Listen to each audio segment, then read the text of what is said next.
son exil et l'exil de ses enfants jusqu'à ce que l'Éternel regarde et voie. Et ainsi, c'est Bina qui se querelle à cause de Yézod qui est dévasté, comme il est dit, et le fleuve est dévasté et asséché. Et les deux sont appelés Rivot, ce sont la Shekinah supérieure et la Shekinah inférieure, comme nous l'avons expliqué.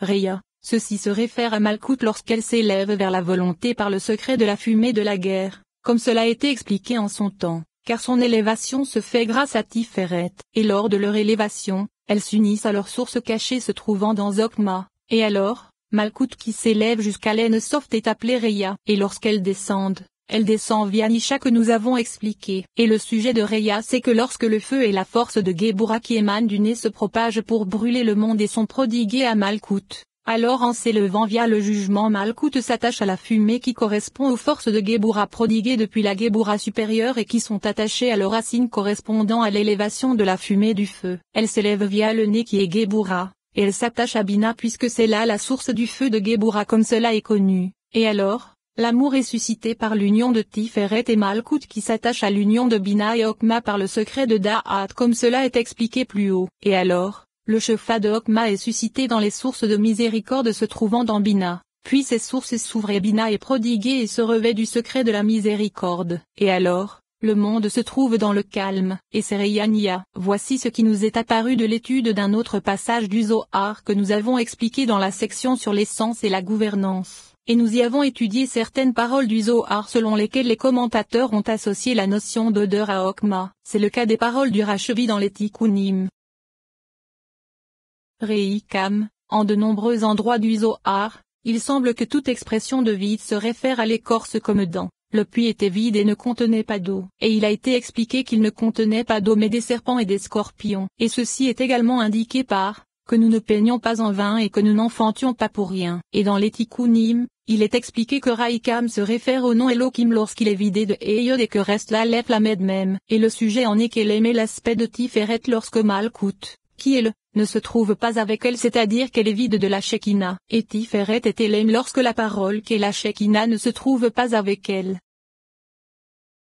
Ram, il y en a qui ont expliqué que cela se réfère à Keter, et d'autres que cela se réfère à Tiferet, et il nous semble que cela se réfère plutôt à Bina comme nous l'avons expliqué à propos de Yarum. Et lorsque le verset dit qui siège sur un trône haut et élevé, cela se réfère à Malkout qui s'élève au-dessus de Ezed et Géboura car élevé signifie qu'elle est plus élevée qu'Abraham et plus haute qu'Isaac. Et c'est pourquoi les mots haut et élevé se réfèrent à Bina du côté de Ezed ou de Géboura. En vérité, lorsque l'on associera cela à un autre sujet, on trouvera ce que nous venons d'expliquer et qui a été dit à propos de Yarum et de Nissa.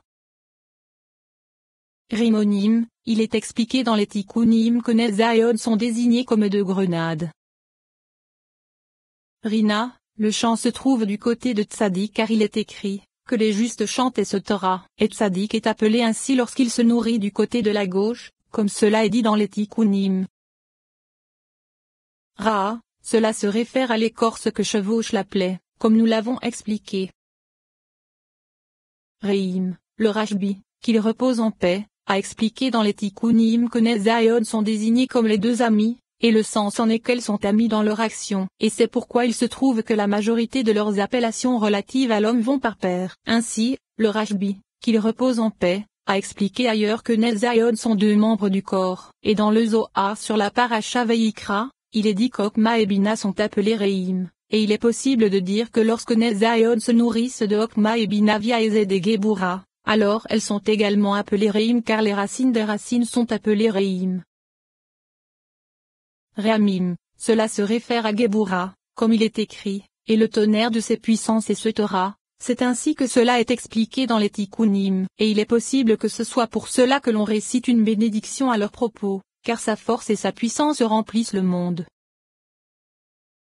Ra'ash, il y a vacarme et vacarme. Tout d'abord, il existe un vacarme de la sainteté, et c'est par lui que le Saint béni soit-il fera ressusciter les morts, et à son propos, il est dit, j'entendis le son d'un grand vacarme, et Malkout est appelé Ra'ash, car en inversant les lettres on obtient Esser puisqu'elle contient les 10 et se revêt de la puissance de Géboura, et Malkout fait trembler le royaume de la méchanceté pour le faire disparaître du monde, et cet aspect est appelé Ra'ash. Mais il existe un autre vacarme qui donne, en inversant ces lettres, le mot rachat car il fait trembler la face du monde pour perdre les justes en un instant. Ratson, le Shofar qui descend depuis la Kether suprême apaise et donne le désir et la volonté à toutes les séphirotes, et c'est pourquoi elles sont appelées Ratson, tout comme un homme se revêt de volonté au moment de se nourrir. De même les séphirotes désirent la volonté suprême au moment de se nourrir d'elle. C'est pourquoi le principe du raison se trouve dans Kether, et tout mot qui en est une déclinaison se réfère à cette séphira, selon l'objet du désir de cette volonté suprême. Nous avons par exemple, tu as désiré ta terre, éternelle, et cela signifie que le Shofar du Ratson est prodigué à la séphira Malkout appelée terre. Grâce à cela on en déduira tout ce qui est similaire. Rakia, il existe de nombreux firmaments. Tout d'abord, toutes les séphirotes ensemble sont appelées firmaments comme nous l'avons expliqué dans les sections précédentes. De plus, les 5 séphirotes sont appelées firmaments du côté de Géboura et ce sont les 5 firmaments mentionnés lors du second jour comme nous l'avons expliqué dans les chapitres précédents de cette section. Et elles sont appelées firmaments car lorsqu'elles se propagent et s'étendent dans leur action, elles ressemblent de cause en conséquence à des firmaments, comme nous l'avons expliqué dans la section sur l'ordre de leur organisation. Et le principe du firmament c'est Tiferet, c'est grâce à elle que les 5 séphirotes correspondent aux 5 firmaments. Et Yesod est également appelée firmament car elle se trouve au-dessus de la tête des Hayot se trouvant dans Malkout. Et Malkout est parfois appelée firmament car elle se trouve au-dessus des Hayot inférieurs. Et Bina est appelée firmament car elle est un firmament au-dessus de la tête des Hayot supérieurs que sont Ezed, Géboura, Tiferet et Malkout qui sont 4 Hayot émanés lors de la Tzilut. Et tout cela a été expliqué dans le Zohar.